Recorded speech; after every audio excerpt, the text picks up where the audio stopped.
Rabbi इश्रह ली सदरी वयस्सिर ली अमरी वहलुल उक़दतम मिन लिसानी यफ़क़हू क़ौली। अस्सलामु अलैकुम स्टूडेंट्स, आज का हमारा लेक्चर है 5वें चैप्टर का ऑक्साइड्स ऑफ हैलोजन। हमने ये इसमें ऑक्साइड्स ऑफ फ्लोरीन जो है वो पढ़ लिए हुए हैं, तो आज हमने ऑक्साइड्स ऑफ क्लोरीन पढ़ने हैं और इसके साथ आप देख सकते हैं कि हम देखेंगे क्लोरीन के रिएक्शंस जो है सोडियम हाइड्रोक्साइड के साथ एट डिफरेंट कंडीशंस, कि अगर आपके पास कोल्ड कंडीशंस हो तो क्लोरीन जो है वो किस टाइप का रिएक्शन देगी, और अगर हॉट कंडीशंस हो तो क्लोरीन जो है वो सोडियम हाइड्रोक्साइड के साथ किस तरह का रिएक्शन देती है। तो चलें शुरू करते हैं जी। तो अगर हम क्लोरीन के ऑक्साइड्स की बात करें तो हमारे पास क्लोरीन मोनोऑक्साइड है, डाइक्लोरीन मोनोऑक्साइड, क्लोरीन डाइऑक्साइड है, क्लोरीन हेक्साऑक्साइड है और क्लोरीन हेप्टाऑक्साइड है। लेकिन हमने यहाँ पे जस्ट क्लोरीन डाइऑक्साइड और क्लोरीन हेप्टाऑक्साइड को डिस्कस करना है। तो सबसे पहले हम जो है क्लोरीन डाइऑक्साइड को डिस्कस करते हैं। क्लोरीन डाइऑक्साइड जिसका फॉर्मूला है ClO2। सबसे पहले तो हम इसकी प्रेपरेशन देखते हैं कि how can we prepare chlorine dioxide. Chlorine dioxide can be prepared by 2 methods. आप इसको 2 मेथड से प्रिपेयर कर सकते हैं और वो 2 मेथड्स क्या हैं, वन बाय वन हम दोनों को डिस्कस करते हैं।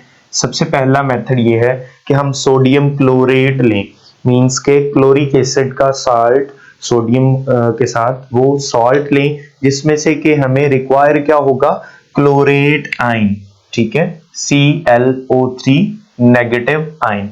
This ion is required to prepare ClO2 chlorine dioxide in the presence of sodium chloride from which we get chloride ions and acidic medium। acidic mediums means कि आपके पास जो है उस मीडियम में एसिड या प्रोटॉन मौजूद है।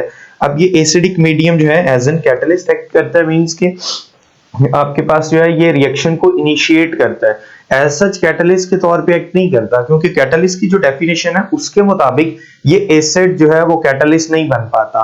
कैटलिस्ट की डेफिनेशन क्या है, क्या substance which enhance the rate of या which changes the speed of rate of a chemical reaction without being used itself, जो खुद को यूज किए बिना जो है वो क्या कर दे, रिएक्शन को इंक्रीज कर दे, तो या उसकी रेट को इंक्रीज कर दे या रिएक्शन के जो है वो मैकेनिज्म को चेंज कर दे, तो वो कैटलिस्ट होता है। लेकिन यहाँ पे जो एसिड है वो खुद यूज हो रहा है इस रिएक्शन में, लिहाजा हम ये रिएक्शन एसिडिक मीडियम में करवाते हैं। आप NaCl के साथ जो है वो SO2 भी यूज कर सकते हैं, आप मिथाइल अल्कोहल भी यूज कर सकते हैं, इनमें से कोई भी आप यूज कर लें, आपके पास जो है रिक्वायर्ड प्रोडक्ट्स जो आपकी मिल जाएंगे।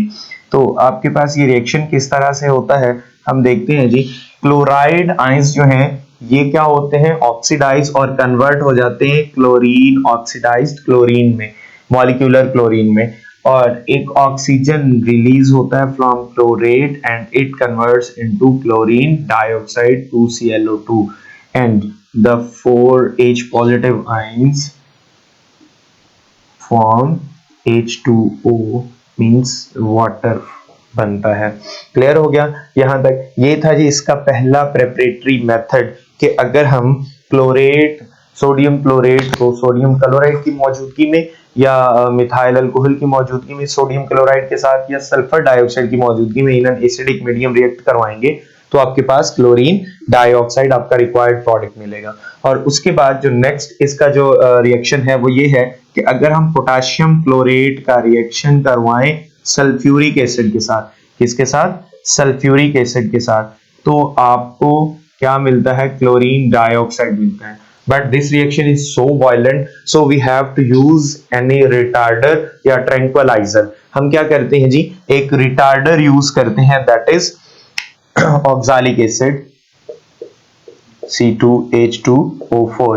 this act as an retarder, means के आपके पास ये रिटार्डर ऐसा फैक्टर होता है जो किसी भी केमिकल रिएक्शन की स्पीड को या रिएक्टिविटी को कम कर देता है। तो ये रिएक्शन बहुत वायलेंट होता है, उसकी वायलेंस जो है उसको कम करने के लिए हम क्या यूज करते हैं, ऑक्सालिक एसिड यूज करते हैं। आपके पास प्रोडक्ट क्या होंगे, potassium chlorine dioxide, okay, potassium sulphate, plus आपके पास क्या होगा,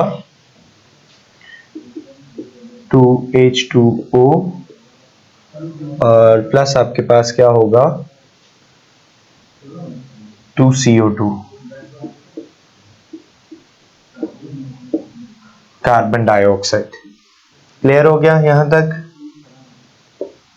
तो उसके बाद हम अगर जो है ये क्लोरीन डाइऑक्साइड है इसकी जो प्रॉपर्टीज है उसके बारे में बात करें तो क्लोरीन के जितने भी ऑक्साइड्स हैं वो समवट अनस्टेबल है, मींस कि ये स्टेबल नहीं है, ये एज सच स्टेबिलिटी शो नहीं करते, थोड़ी सी इधर उधर की कंडीशंस शो हुई नहीं और ये जो है वो एक्सप्लोड कर जाते हैं, फट जाते हैं। इसी तरह क्लोरीन डाइऑक्साइड जो है ये भी वाटर में डिकम्पोज भी होता है और अगर क्लोरीन और जो है वो ऑक्सीजन के मिक्सचर में आप इन्हें मिला दें तो ये एक्सप्लोड कर जाता है।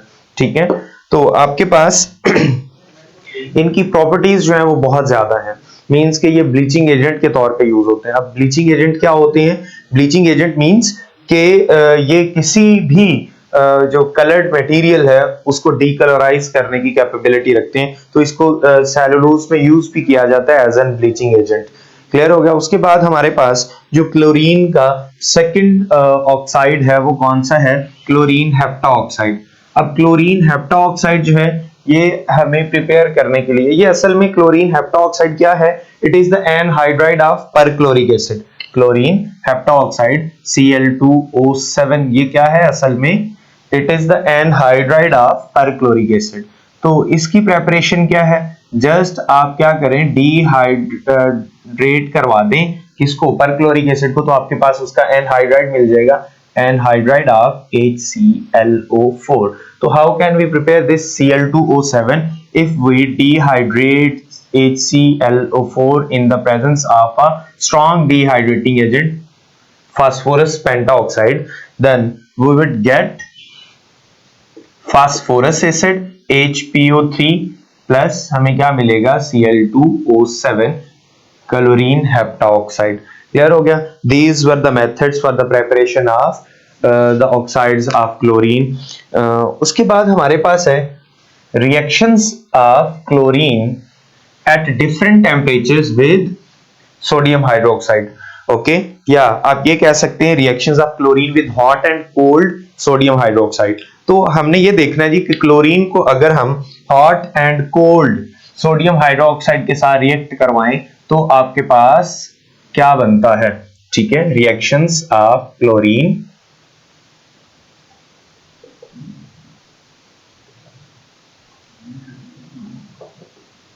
With hot and cold sodium hydroxide. तो सबसे पहले जो समझने वाली यहां पे बात है, it is a type of disproportionation reaction. It is a type of disproportionation reaction. अब ये क्या होता है जी डिस्प्रोपोर्शनेशन रिएक्शन? असल में जो डिस्प्रोपोर्शनेशन रिएक्शन होता है ये हम दोबारा भी जाके पढ़ेंगे with mechanism disproportionation reaction in organic chemistry. और ये होता क्या है ये reaction? It is a type of reaction in which the same species got oxidised and reduced. Means के आप ये कह सकते हैं कि इसमें एक ही स्पीशीज जो है वो जब प्रोडक्ट फॉर्म में जाती है तो उसकी दो ऑक्सीडेशन स्टेट्स आपको शो हो रही होती हैं, ऑक्सीडाइज्ड ऑक्सीडेशन स्टेट भी और रिड्यूस्ड ऑक्सीडेशन स्टेट भी। ठीक है, तो आपके पास हम देखते हैं जी कि कोल्ड स्टेट पे, एट कोल्ड स्टेट, ठीक है, आपके पास रिएक्शन क्या होगा? तो in cold state sodium hydroxide के साथ अगर हम रिएक्ट करवाएं क्लोरीन को तो आपके पास क्लोरीन जो है ये दो तरह का रिएक्शन देती है। क्लोरीन क्या करती है? दो तरह का रिएक्शन देती है। और वो दो तरह का रिएक्शन क्या है कि एक तो आपके पास क्लोरीन जो है वो रिड्यूस्ड मिलेगी NaCl की फॉर्म में, और दूसरी क्लोरीन जो है वो आपको ऑक्सीडाइज्ड मिलेगी NaOCl की फॉर्म में, जैसे NaClO सोडियम हाइपोक्लोराइड NaOCl या NaClO आपके पास सोडियम हाइपोक्लोराइड, इसको हम क्या लिखते हैं? Sodium hypochloride. अब इसको हमने कैसे हाइपोक्लोराइड कह दिया, ये नोमेनक्लेचर इंशाल्लाह हम नेक्स्ट लेक्चर्स में जो है वो डिस्कस करेंगे कि इसको हाइपोक्लोराइड क्यों कहते हैं। क्लियर हो गया? और साथ में हमारे पास क्या बनता है? वाटर बनता है। तो यहाँ पे आप लोग देख सकते हैं कि यही क्लोरीन जिसकी ऑक्सीडेशन स्टेट क्या थी, 0 थी। ठीक है, तो यहां पे आप लोग देख सकते हैं कि इसकी ऑक्सीडेशन स्टेट है -1, मींस कि यहां पे ये रिड्यूस हुई है। यही क्लोरीन इसकी क्या हुई है, यहां पे रिडक्शन हुई है। ओके, और आप देखिए सोडियम हाइपोक्लोराइड में यहां से ही एक क्लोरीन एटम गया है और उसकी ऑक्सीडेशन स्टेट आप देख सकते हैं, दैट इज +1। अब +1 का मतलब क्या, क्लोरीन ने अपना इलेक्ट्रॉन लूज किया है, और अपना इलेक्ट्रॉन लूज किया है इसका मतलब क्या हुआ है, ये ऑक्सीडाइज हुई है। मींस कि यहाँ पे इसकी क्या हुई है, ऑक्सीडेशन हुई है। तो अब इसकी डेफिनेशन डिस्प्रोपोर्शनेशन रिएक्शन की समझ में आई। ऐसा रिएक्शन जिसमें एक ही स्पीशीज जो है वो रिड्यूस भी हो रही है और ऑक्सीडाइज भी हो रही हो, उस रिएक्शन को हम बोलते हैं डिस्प्रोपोर्शनेशन रिएक्शन। डिस्प्रोपोर्शनेशन रिएक्शन को अगर हम आम जुबान में समझने की कोशिश करें तो इस मैकेनिज्म को हम बोलेंगे एमिंग मैकेनिज्म। मींस के बिला वजह ही एक जो है वो रिड्यूस हो जाएगा और एक क्या हो जाएगा, ऑक्सीडाइज हो जाएगा। तो उसके बाद हमारे पास ये तो था कोल्ड स्टेट पे। कोल्ड स्टेट मींस कि तकरीबन 15 सेल्सियस पे आपके पास ये वाला रिएक्शन होता है। ठीक है, और अगर हम यहां से हासिल होने वाला ये जो सोडियम हाइपोक्लोराइट है, ठीक है, इसको अगर हम हॉट स्टेट में लेके जाएं, हॉट स्टेट में लेके जाने का मतलब क्या कि आपके पास NaClO है।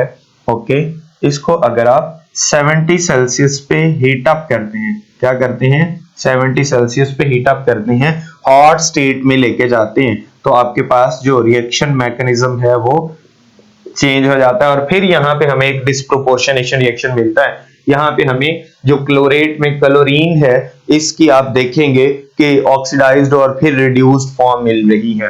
ठीक है, यहां से हमें क्या मिलता है, एक तो सोडियम क्लोराइड। अब सोडियम क्लोराइड कौन सी फॉर्म है, रिड्यूस्ड फॉर्म ऑफ क्लोरेट है सोडियम क्लोराइड, क्योंकि यहाँ पे क्लोरीन का -1 होता है। और यहां से और हमें क्या मिलने वाला है, और हमें मिलने वाला है NaClO3 सोडियम क्लोरेट। हाइपोक्लोराइड से हमें क्या मिला है, सोडियम क्लोरेट। और यहाँ पे क्लोरीन की अगर आप ऑक्सीडेशन स्टेट देखें तो +5 है। ठीक है, यहाँ पे oxidation state of chlorine is +1। Okay, आपको यहाँ पे मींस के इसके प्रोडक्ट्स में क्या मिला, -1 क्लोरीन रिड्यूस्ड फॉर्म और +5 क्लोरीन ऑक्सीडाइज्ड फॉर्म, मोर ऑक्सीडाइज्ड फॉर्म। तो this reaction is also a disproportionation reaction. Okay, हमारे क्लोरीन के डिफरेंट टेम्परेचर्स पे सोडियम हाइड्रोक्साइड के साथ रिएक्शंस पढ़ने का मकसद ये था कि हम इसकी डिस्प्रोपोर्शनेशन को समझ जाएं कि कैसे क्लोरीन जो है वो एक ही रिएक्शन में, एक ही मैकेनिज्म में, एक ही कंपाउंड के साथ रिएक्ट करते हुए ऑक्सीडाइज भी होती है और रिड्यूस भी होती है। क्लियर हो गया यहां तक। तो उसके बाद हमारे पास है जी, इस रिएक्शन को बैलेंस करना है हमने। मींस के ये रिएक्शन जो A है और B, इन जो है इन रिएक्शंस को हम कैसे बैलेंस कर सकते हैं। तो हम इन दोनों रिएक्शंस को अगर हम ऐड कर दें, इन दोनों रिएक्शंस को अगर हम क्या कर दें, ऐड कर दें, तो आपके पास जो है ये एक बैलेंस्ड केमिकल इक्वेशन बन जाएगी। आपके पास पहले रिएक्शन में देखिए, A रिएक्शन में इस रिएक्शन को अगर हम नाम दे देते हैं जी A का, और इस रिएक्शन को नाम दे देते हैं B का, तो वहां से हमें एक NaClO सोडियम हाइपोक्लोराइट मिला था और उसके बाद हमने यूज कितने किए, 3 NaClO। मींस कि ये रिएक्शन होने के लिए 3 NaClO चाहिए हैं। तो 3 NaClO यहाँ पे हमें कैसे मिलेंगे, वो हमें मिलेंगे अगर आपके पास ये जो है 6 सोडियम हाइड्रोक्साइड हो, 3 क्लोरीन मॉलिक्यूल्स हो। ठीक है, और इनका इफेक्ट क्या होगा, आपके पास 3 NaCl मिलेंगे, आपके पास 3 NaOCl मिलेंगे और 3 H2O मॉलिक्यूल्स मिलेंगे। अब इन दोनों को आप क्या कर सकते हैं, ऐड कर सकते हैं इन दोनों इक्वेशंस को। जब आप ऐड करेंगे तो आपके पास ओवरऑल रिएक्शन क्या होगा, जो डिफरेंट साइड्स पे मींस के रिएक्शन के प्रोडक्ट्स और रिएक्टेंट्स में जो सेम एलिमेंट्स या प्रोडक्ट्स होते हैं, कंपाउंड्स होते हैं, वो कैंसिल आउट हो जाते हैं। ठीक है, और उसके बाद बाकी के जो सेम नहीं है वो एज सच, अगर एक ही साइड पे प्रोडक्ट्स वाली साइड पे सेम प्रोडक्ट्स आ रही हैं दोनों रिएक्शंस में, तो वो ऐड हो जाते हैं। तो आपके पास क्या बनेगा, ये 6 NaOH reacts with 3 Cl2 molecules and mix up to form 3 and 2 5 NaCl, plus NaClO3 plus 3H2O। You can see कि आपके पास जो इक्वेशन है वो बैलेंस्ड है। क्लियर हो गया जी। तो ये थे हमारे पास क्लोरीन के reactions with hot and cold sodium hydroxide, या आप ये कह सकते हैं these were the disproportionation reactions of chlorine. Okay बच्चों, तो इंशाल्लाह मिलते हैं नेक्स्ट लेक्चर में।